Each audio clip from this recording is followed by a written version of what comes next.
We turn now to Carmiel Arbit of the Atlantic Council and her take on what's happening in Israel, or not happening, depending on who you ask. Carmiel, it's great to see you. The IDF says that it has dismantled 20 of the original 24 Hamas battalions. The 4 remaining fully operational battalions, they say, are now all in Rafah. The U.S. is, of course, urging restraint, asking Israel to not advance with this invasion. What would it take for Israel to dismantle the remaining 4? Yeah, thank you so much for having me on. According to the Israeli calculation, they cannot win this war against Hamas without going into Rafah. This has become a flashpoint in terms of tensions with the United States, because even where we've seen political tensions, we haven't seen real policy disagreements, but Rafah is one of them.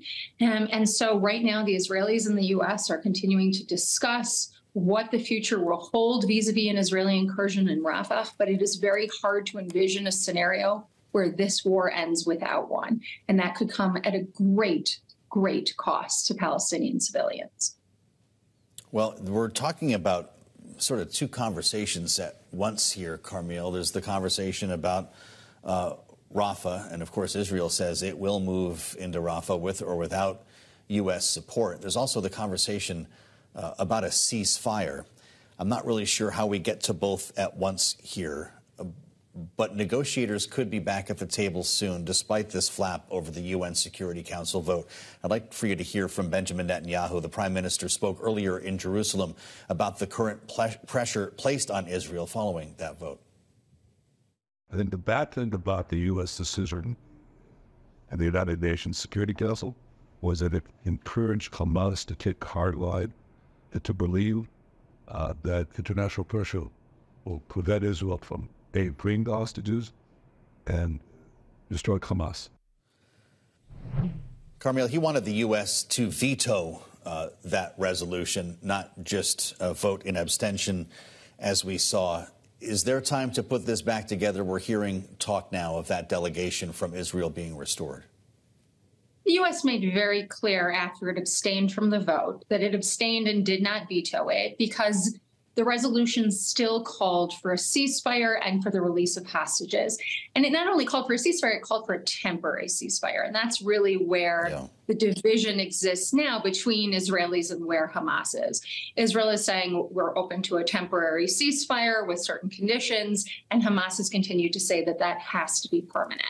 I think we're going to still see negotiations move forward.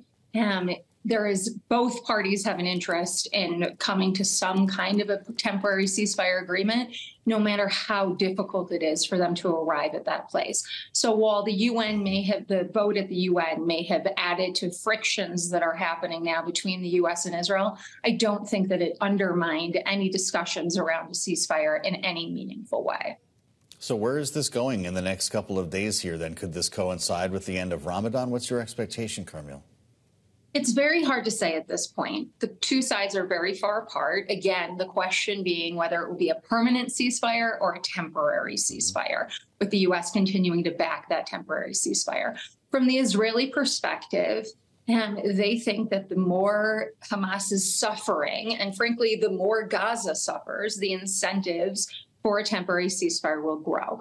Hamas, again, is looking for a permanent end here. It is very hard to predict how soon that ceasefire will come, but it is inevitably we will arrive at that place. The war is not going to go on forever. The Israeli government has been very clear about that.